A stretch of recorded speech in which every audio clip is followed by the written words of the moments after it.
Hey, what's up, America, a world, whoever happens to see this, whenever you happen to see it. It is I, Patrick Lovell, and I am recording this on Friday, August 25th, approximately 1:30 my time. And, I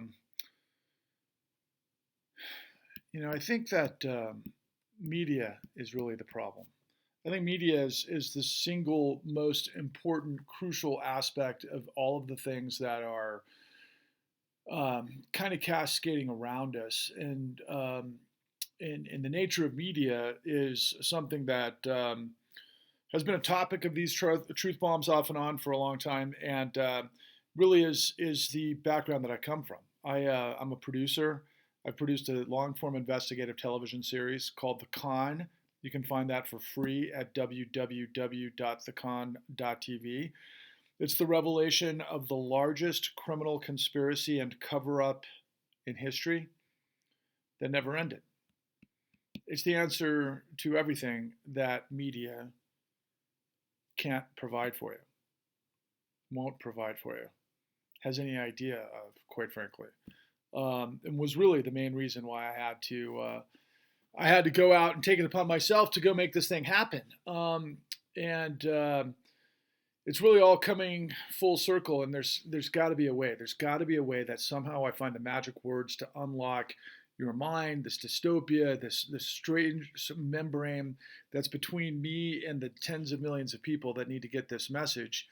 And I've got to find a way. I've got to stop at nothing, and because there's just too much on the line. There's too much at stake, and I feel somewhat, I don't know, like everything I'm seeing is happening in slow motion, but at the same time, it's so surreal. It's like you can't believe what you're seeing, particularly when you know the information that I know. And this this sort of full scope Donald Trump situation that has so much uh, attention by way of most of media in the United States, and of course, who knows what it feels like around the world. Obviously, it's nothing like here, but in the United States, at least, that we are pretty much 24/7 of Donald Trump and the future of the republic, but the democracy hinges on whether or not the law will be able to hold Donald Trump accountable for everything that he is in the midst of. And just to kind of give you the sort of broad-based overview of what appears to be the sum total of all of the investigations that have led to 91 indictments, of which, of course, yesterday Donald Trump was arraigned. He goes and gets his notorious mugshot in Fulton County, which, according to everything that I've been hearing and seeing and doing a little bit of research on, that is a real nasty place. It's not a place that you want to be. And interestingly enough, it is drawing attention to other problems with systemic, confounding problems with our prisons, slightly, but only in so much as Donald Trump happened to be there and what it means in terms of the racketeering indictment by Fonnie Willis and the 13 charges, which I find incredibly fascinating, that number in particular, against Donald Trump for a number of things. But the sum total between what's happening with Alvin Bragg in the Southern District of Manhattan, with hush money payments to the porn star, and then of course all things special counsel Jack Smith vis-a-vis top secret clearance documents that were hidden illegally, and all sorts of deceptive acts and practices and lies were used to try to squeeze around subpoenas. And it was also amateurish and buffoonish that it led to an FBI raid at Mar-a-Lago, and what we're seeing in the aftermath, which includes, among other things, as I've mentioned on many occasions, Jack Smith bringing out the criminal fraud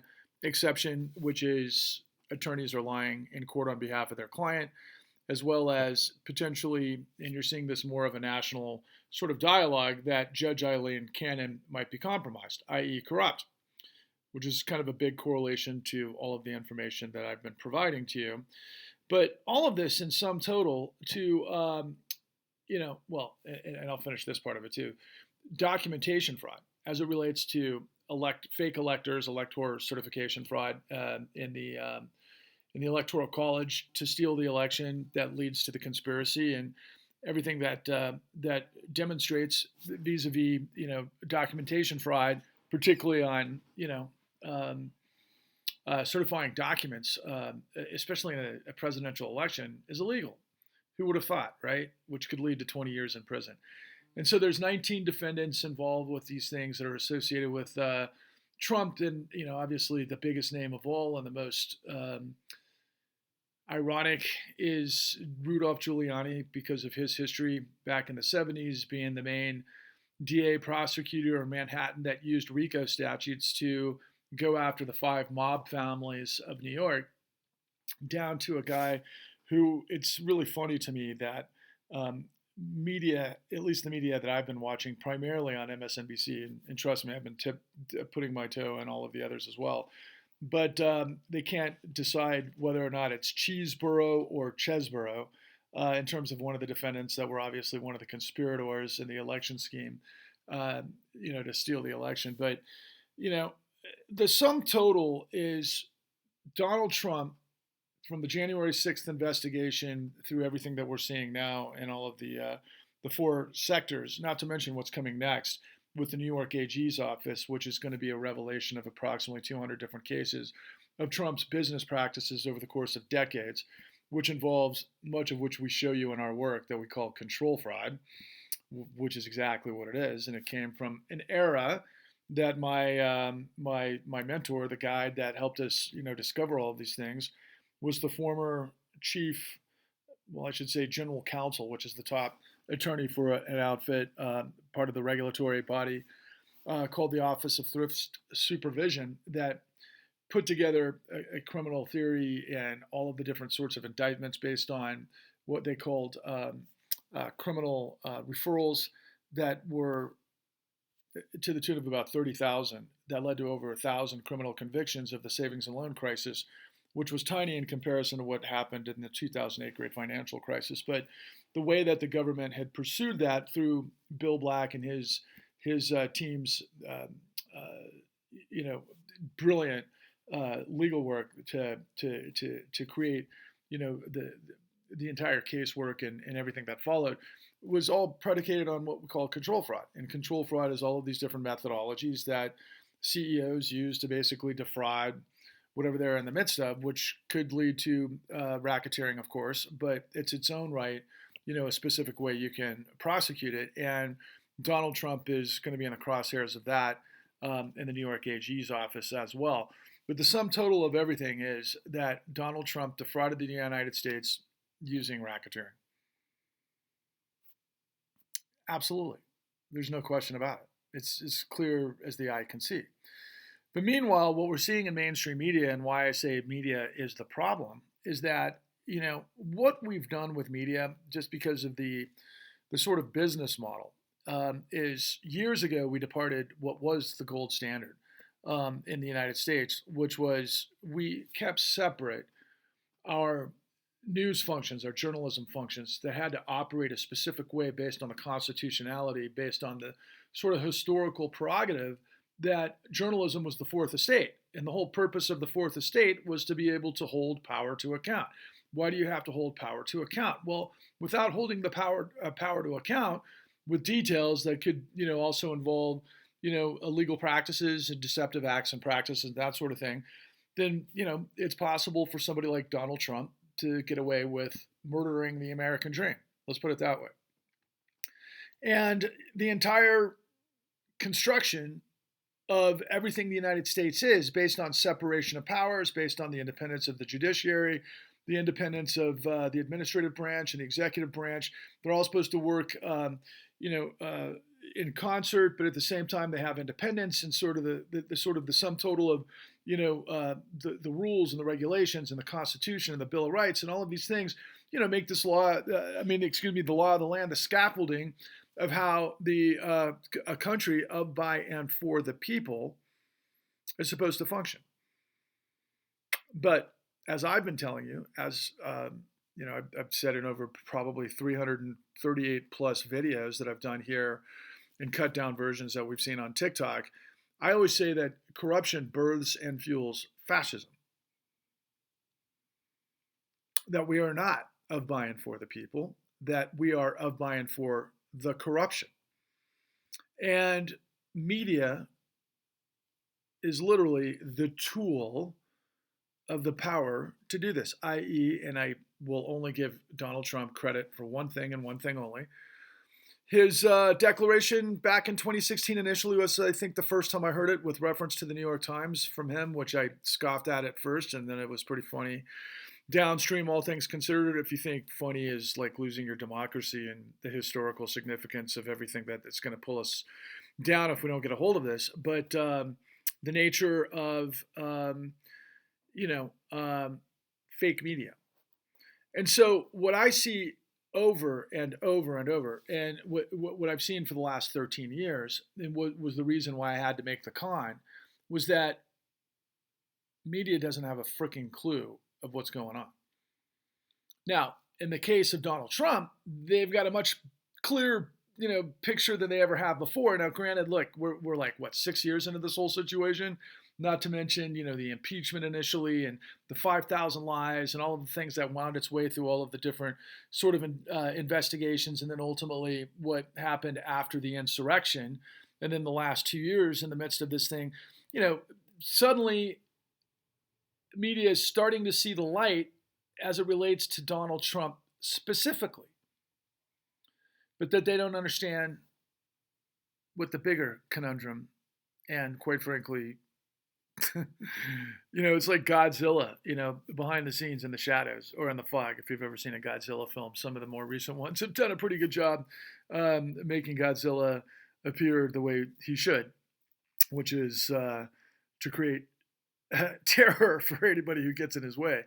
But, Donald Trump, sorry, I said chump, and I meant to say that usually, chump stain, is both a mirror and a reflection of everything that it is that I've brought to you, and everything that the government of the United States is demonstrating, and everything that media in particular is reacting one way or the other, depending on its ideological spectrum and what audience it's selling it to. And what it is it's become high school. It's become knee-jerk reactionary circus of people that fit a certain sort of, orientation, if you will. And they're going to speak to their audience. And they're going to become an echo chamber for that audience, because the way the business model requires is that, if you're a cable echo chamber sort of scenario, CNN, MSNBC, Fox, you really live by ratings. And ratings are going to drive eyeballs, which drives revenue, and you're going to fit within your brand. And so what these three sort of, let's just call them vectors of information, they're certainly not journalistic outfits. And I think that most of the American populace is aware of that at this stage of the game. But it certainly is worthy of discussion, considering all that we're being fed and all that we're missing. Now, interestingly, as a quick sidebar in terms of some of the news that came down the pike yesterday with regards to this guy Prigozhin, who was the head of a mercenary force that worked in cahoots over decades with Vladimir Putin. His plane goes down after he had turned his Golden Company, I believe they were called. Might be confusing that with Game of Thrones, but I actually do think it was the Golden Company. But it was a mercenary force that, these guys, these like former criminals and everything else would be used all over the world to do all sorts of things on behalf of a real criminal madman, Vladimir Putin. And they turned the tanks around in Ukraine a couple of weeks ago and headed towards Moscow. And then Moscow and Putin supposedly, I guess, what was sort of not detached, but, somehow cut off, what Prigozhin's focus was to try to make a show of force against. And he said publicly that, everything that Russia is doing in Ukraine is is a fraud, and he was going to challenge it anyway. The guy ends up getting sent to Belarus, and then yesterday it goes down in flames. And so, most of mainstream media, particularly the New York Times, is like, well, yeah, it looks like the military is giving us information that we know that Putin pulled the trigger. And I think anybody who's been following Putin for a long time and all the deaths that have happened with poisoning and others, anybody who's got any access to the apparatus of power in Russia knows that, we've seen a lot of very powerful people and oligarchs and billionaires get killed, which turned out to be murdered by Putin's apparatus, and he's former KGB, and he was the head of the KGB, and so espionage and intelligence and what he does is his craft. And so I think the assumption is pretty safe to say that Putin was behind the explosion or some sort of attack or otherwise on the plane that Prigozhin was on, and Prigozhin is now dead. But we rely on that information, right? And we trust that information, and it's like something important for us to understand, and we're supposed to understand the mechanics and the details and everything else, and that's kind of a function of media and news, and so they're supposed to operate a specific way to bring us that information so that we can all go, wow, that's pretty amazing. Now, in the reactionary sort of online trollosphere, if you will, depending on where your come from is, if you're the likes of Jimmy Dore, you're probably going to somehow excuse Putin's behavior as, well, Prigozhin had it coming to him, or who knows, right? Who knows what Russell Brand is talking about? But they're all going to react to it, Joe Rogan and so forth.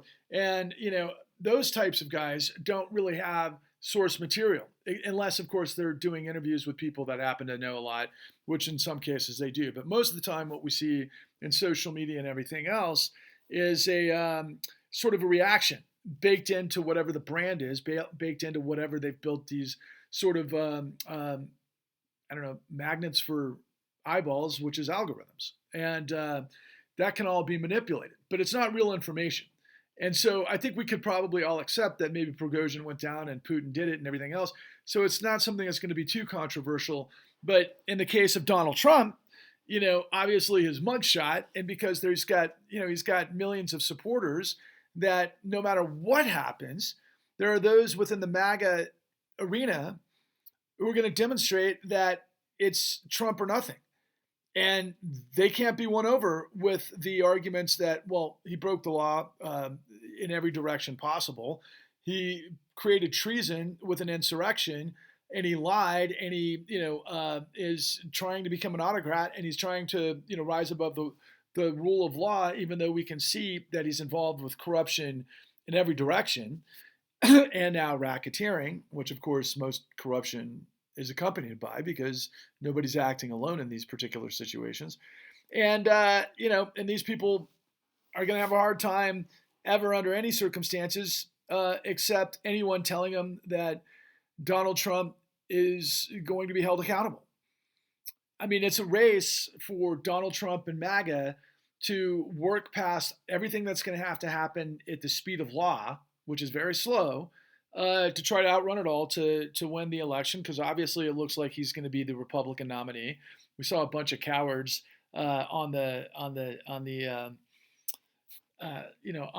platform or whatever during the Republican debate the other day, and they all, except for one that I saw, had said that they would drop all charges against Donald Trump if they were elected president. I mean, the mechanics of this stuff is so gloriously disgusting. It's unfreaking believable that many people in this country, millions of people, have absolutely no character. They have absolutely no loyalty to the law. They have no loyalty to the United States and everything that we've become. What they have loyalty to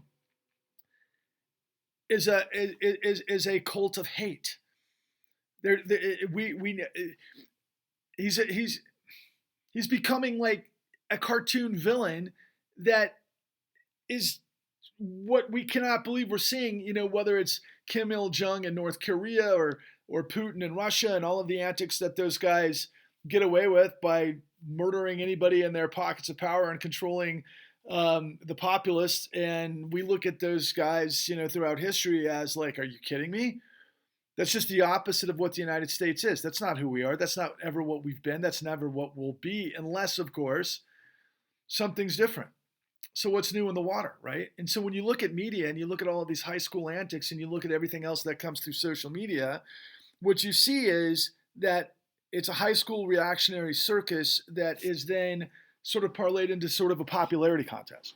So for the most part, when you look at Fox minus, and he's gone, but obviously Tucker Carlson had, I think, I actually think he did have a law degree from Harvard in an Ivy League school, so he was an academic, a smart guy, but then he learned how to be completely manipulative. But guys like Sean Hannity, I think he has just a high school education. I have no idea what the education of Laura Ingraham is, but I'm not going to put it too much past just church lady business. And we've known now since the settlement with Dominion voting booths and Fox Media News Corp that Fox Media revealed to its super CEO, Rupert Murdoch, that its entire platform is a lie. And he paid $787 million to make sure that more lies weren't revealed. And there's more, lawsuits that are coming down the pike. But $787 million to reveal that, yes, they lied about all things Dominion.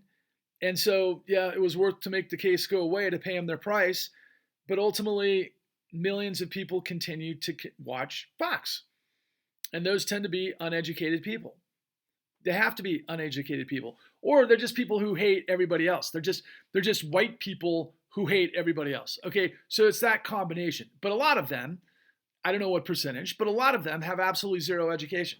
They don't know anything about the history of the United States. They don't know anything about geopolitics. They don't know anything about policy. They don't know anything about history. They don't know anything about the law.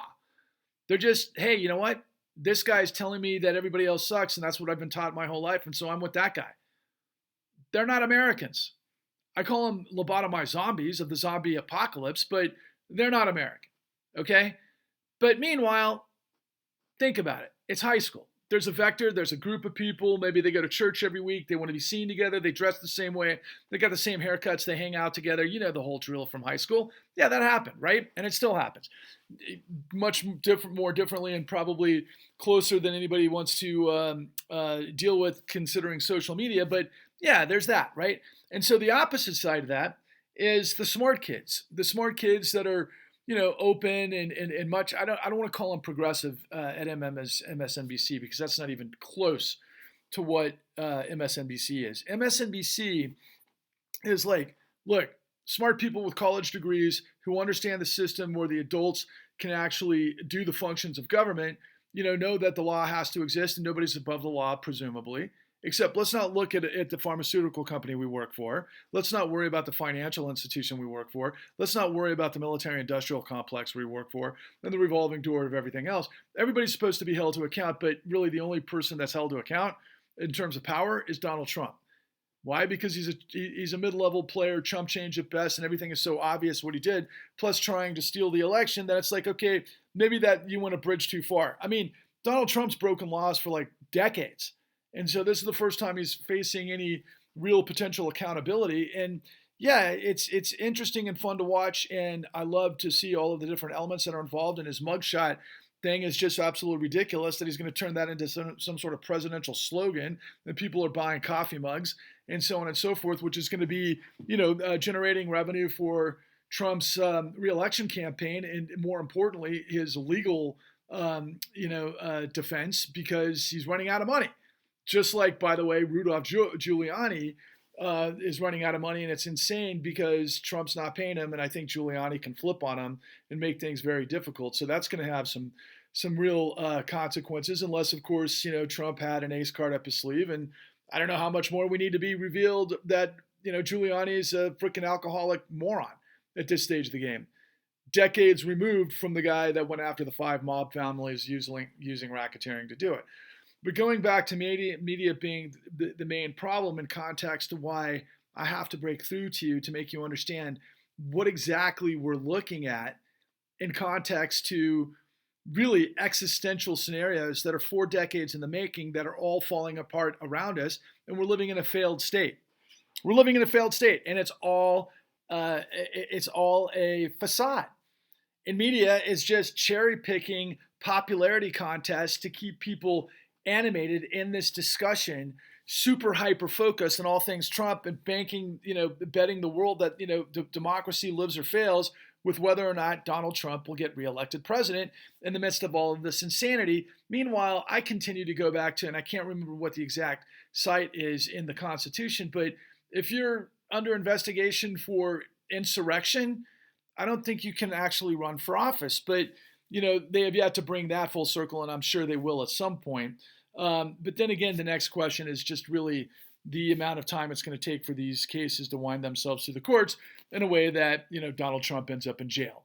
Or, maybe somebody decides to pardon him and look, let's try to, do like the Nixon thing with Ford with Nixon, where it's just like, let's just put it all behind us. Or quite frankly, Barack Obama tried to do in many ways. It's like, whatever happened before, we're going to start fresh moving forward. And yeah, that's not exactly what happened because of what it is that I'm trying to tell you. So look, they're all lying to you. It's all deception. It's all a microcosm of what actually is going on, because everything that the federal government is revealing in Donald Trump defrauding the United States through the 91 indictments that include documentation fraud and the fake elector scheme, lawyers that lie, corrupt judges, and so much more that's in the mix here, right? Yeah, well, that's a tiny, tiny, tiny example of what it is that I've been bringing to you this whole time.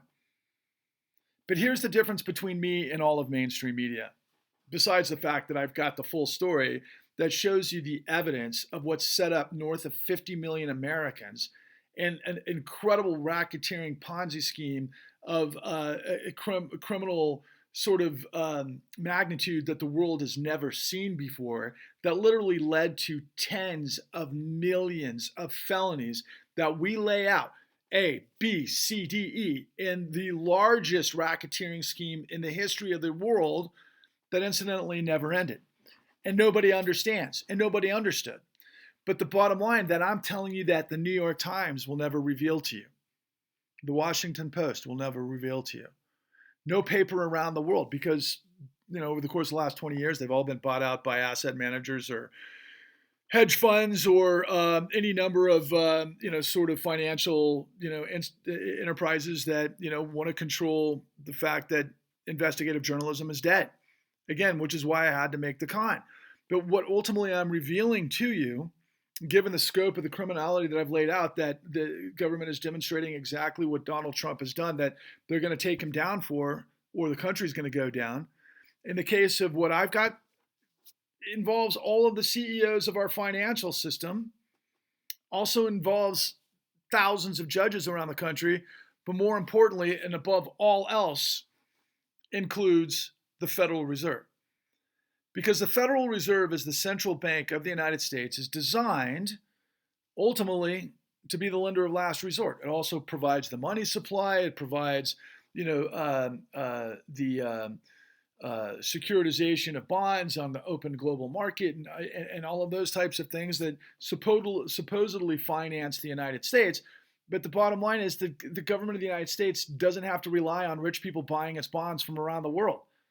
That just keeps those guys in play, to be quite frank with you.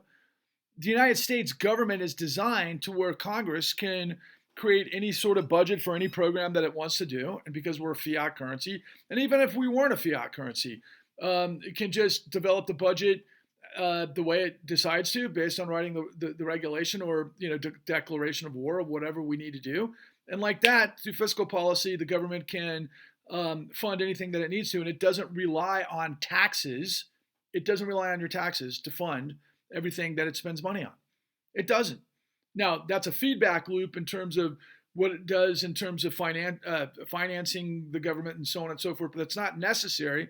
And, most importantly, you need to understand that there's a difference between fiscal policy, which comes through Congress, and then monetary policy, which is carried out by the Federal Reserve.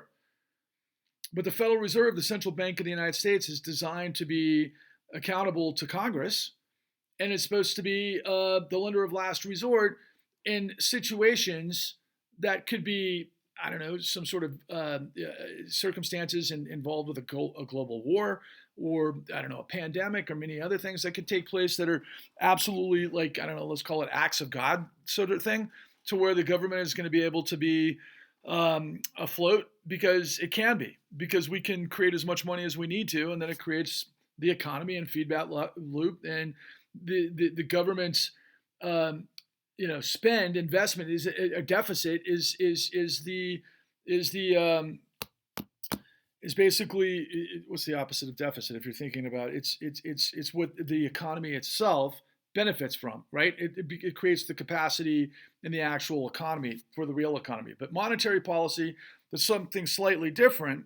But because of everything that we revealed to you in the con, and I've got literally hundreds of hours more on the shelf, and I've got tens of thousands of pieces of evidence that indicts the courts of the largest racketeering corruption in the history of our country by far, that destroyed tens of millions of people, literally led the Federal Reserve to providing tens of trillions of dollars illegally. And the reason why it was illegal is because the entire financial system was bankrupt. The banks were insolvent, and you don't loan to bankrupt, insolvent institutions, especially if they were made that way through massive fraud and racketeering. But that's exactly what we did. And that's what's happening behind the scenes as we're putting so much effort and attention on Donald Trump. And I can tell you, that I have been suppressed. I have been suppressed in every single direction. They have closed off every single door to me to get this message to you and to break through. I can tell you, most recently, I've been actually censored, of course, on Twitter. Now, interestingly enough, I had made a statement on X, right? No longer Twitter, X, since Reverend Elon had changed the brand. And by the way, I'm pretty certain that Elon knows who I am and might be behind the fact that I got, one, censored, and two, I got put into X jail because I made a comment on John Cusack's thread last week. And this is day 6, and I put in an appeal. And last time I did an appeal, it turned around in a day. But in this particular case, it's taken over a week because, sorry, it hasn't taken over a week yet. It's taken 6 days. I'm on my 6th day, but they haven't gotten back to me at all because John Cusack made some disparaging remark about Donald Trump, and I happened to make the comment that, you know what, why don't we put, him in the lobby of one of his fraud towers, and we lace it with explosives, and we watch what happens. Now, I said that not as a threat, and I didn't say, whose name, he whose name we won't, what did Harry Potter say? He whose name we don't announce, and that's what I'm doing in this particular case. But I was just kind of, tongue-in-cheek saying something, but I was literally saying it because in my mind, I was reacting to Donald Trump last year saying on the, on the Live Golf Tour that was at his New Jersey golf course, he says in front of the 9/11 families and everybody else, he's like, hey, look, we never got to the bottom of 9/11, so what are you going to do? Now, meanwhile, in addition to all of the other things, the government's got 91 indictments on Donald Trump. They're not going after him yet, at least, and I hope they do at some point, but if they do, then they're going to have to reveal a lot more, that, his son-in-law, Jared Kushner, and his former Treasury Secretary, which is just sick when you think about this, Steve Mnuchin, and sick in every which way you can possibly imagine, they've realized $6 billion since Trump left office.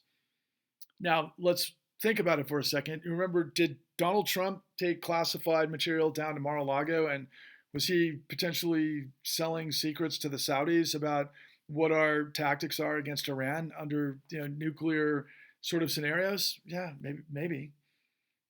Would that be beyond the dawn? No, of course not. So, look, I could go on and on and on, but the bottom line is, people, Jesus Christ, tens of millions of people got set up. Lives were destroyed. The collateral damage of the 2008 great financial crisis and everything that's come since are in the tens of thousands. We're talking suicides. We're talking divorces. We're talking about broken families. We're talking about people that wound up homeless while we literally gave tens of trillions of dollars to billionaires and the apparatuses that blew up the world, to be more accurate. And since then, billionaires spend billions to loot trillions. We have a monetary policy of corporate socialism and socialism for the very rich. There's a lot of ways it works because of tax policy and the way banks do loans and they make their fees on loans and the way the rich can do certain things. And so all the money gets sucked upwards, which makes this tyranny. And the apparatus that serves the tyranny, they're the ones that are the financial system that ultimately own the country. And that's tyranny. And what I'm trying desperately to get you to understand is that everything is at stake. Everything from our sustainability on the planet because of the nature of climate change based on a fossil fuel paradigm that we could have fixed 20 years ago, but we didn't because of 9/11 and so on and so forth. And then ultimately 2008, which is just basically a facade of consumption. See, the problem that you folks have out there writ large is nobody understands money. Nobody understands, except for the people that are making tons of money, and they understand it probably a lot more than I do. But I certainly understand the mechanics of the law, and I understand the mechanics of finance, and I understand the mechanics of policy. But I also understand the mechanics of power and ultimately, motive and intent. And why do people do certain things? Follow the money. And what I'm giving you is what no one has given anyone, even remotely, something this huge in the history of the world, honestly. It's that huge. And millions of people, including myself, got destroyed by this. Does that make me Jesus or Moses? No. I'm Patrick Lovell. I'm the guy that had the guts and the courage to go the distance on behalf of liberty and justice for all. And so what I'm trying to do is I've got to get your attention to build a tidal wave populist crusade to purge corruption and drown the fascism that it fuels.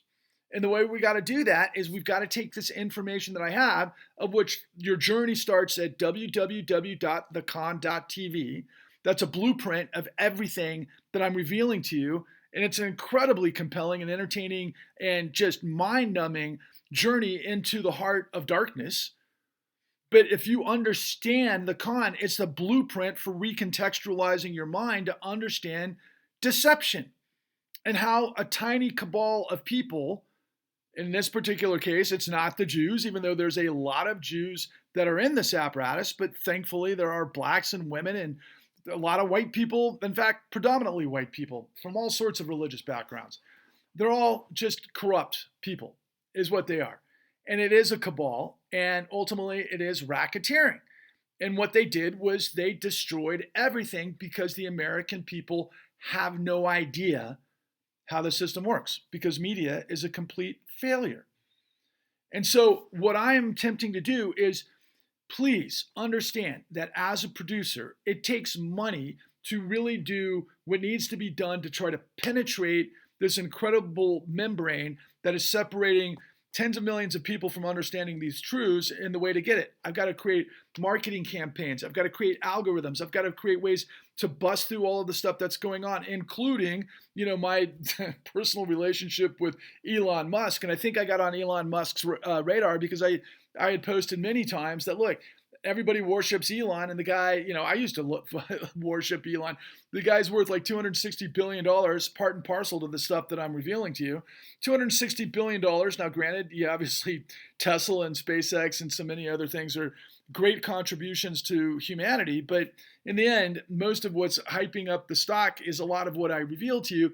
But I said, and I can imagine what kind of ego he has. In fact, I would love to get in the ring with you, Elon. If you want to fight somebody and Zuckerberg's not really ready to go, even though Zuckerberg looks like he's willing to go with you anytime, and it looks like you're the one who's backing out. But I've said to the public on X, I said, Elon's worth $260 billion, give or take $30 billion a day, depending on the level of a stock. And I've got the $29 trillion truth.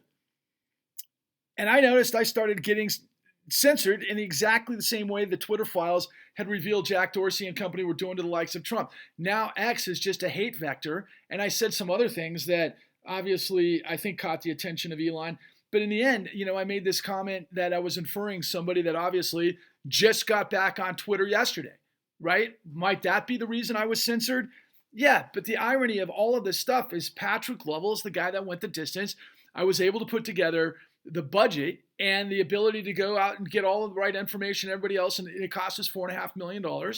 And I'm trying to get you guys to invest $13 into allowing me to move this thing forward to where we can create a vertical of this information to penetrate this incredible deception and diabolical betrayal of the billionaire class that has looted trillions to basically control us like we're the Soviet Union or Nazi Germany. I mean, it's not Nazi Germany yet, but it could definitely go that way, especially if we have another, huge swing in the economy and all of this, sort of tinderbox of, hatred that's out there, because that's exactly how it happened in the past. And it's been going this way for, quite frankly, the last 13 years. And in addition to like getting professionals to put together this podcast of all the voices that I need to get to you, but it's going to take algorithms, it's going to take placement, it's going to take people to do this in a professional way to just break through this insane dystopia of mainstream media that's got everybody completely lost in translation and focusing on the sucker play that's Donald Trump while Wall Street walks away. It's like chasing mice while the lions roam the campsite.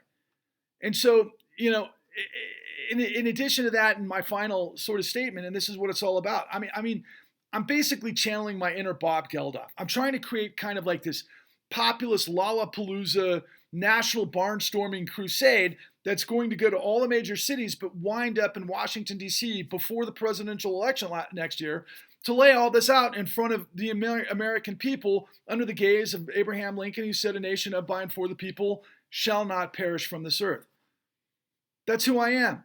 I'm an American patriot that's gone the distance, but the truth has got to have value and overwhelm the madness of lies. And it's the ultimate David and Goliath story, but I'm an American.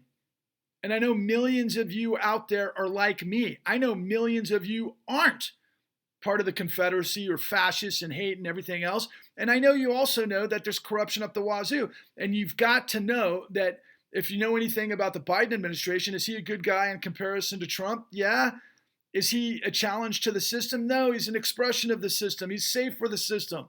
We got to create a paradigm change. What we've been living through is over the course of the last 50 years, it's a fossil fuel global racketeering enterprise that is destroying us. And it's poisoning the world that we live in on every front, whether it's the ability of life to sustain itself. I think we're on the 6th great extinction. I mean, species are going extinct every day.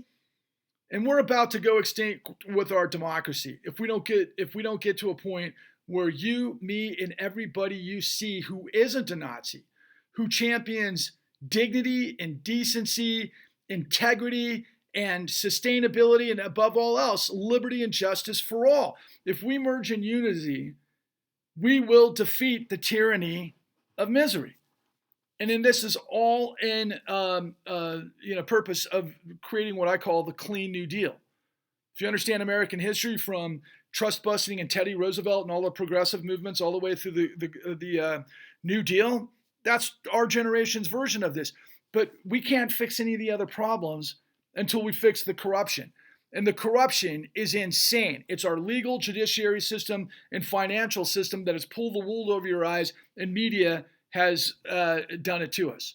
So please join me today. Please like and subscribe. Please share. Please check out the con at www.thecon.tv. Please check out our work at the New Untouchables. Just do a Google search and look for Real Progressives, the New Untouchables. And please watch Patrick Lovell Truth Bombs the Con on YouTube. Please like and subscribe. Please share. And then check out, if you want to, on TikTok. I think I've gotten 7.5 million views that have gone nowhere. I've got to get millions of you on the same page. If you kick in $13, we're going to freaking beat the billionaires that are destroying all of us. And am I a socialist? Am I a communist? No, actually, I am a capitalist. I'm an entrepreneur. I believe in collaboration. I believe in fairness. I believe in the dignity of law, and I believe in competition. But ultimately, none of these guys are capitalism, because what we've got is a corporate fascist state undergirded by a criminal syndicate that uses socialism, i.e. the Federal Reserve with tens of trillions of dollars, to the mafiocracy, which is a racketeering enterprise, which is our financial enterprise, that is now fueling fascism. Enough! Rise, roar, revolt. Failure is not an option. Onwards and upwards. Please like and subscribe. Please share.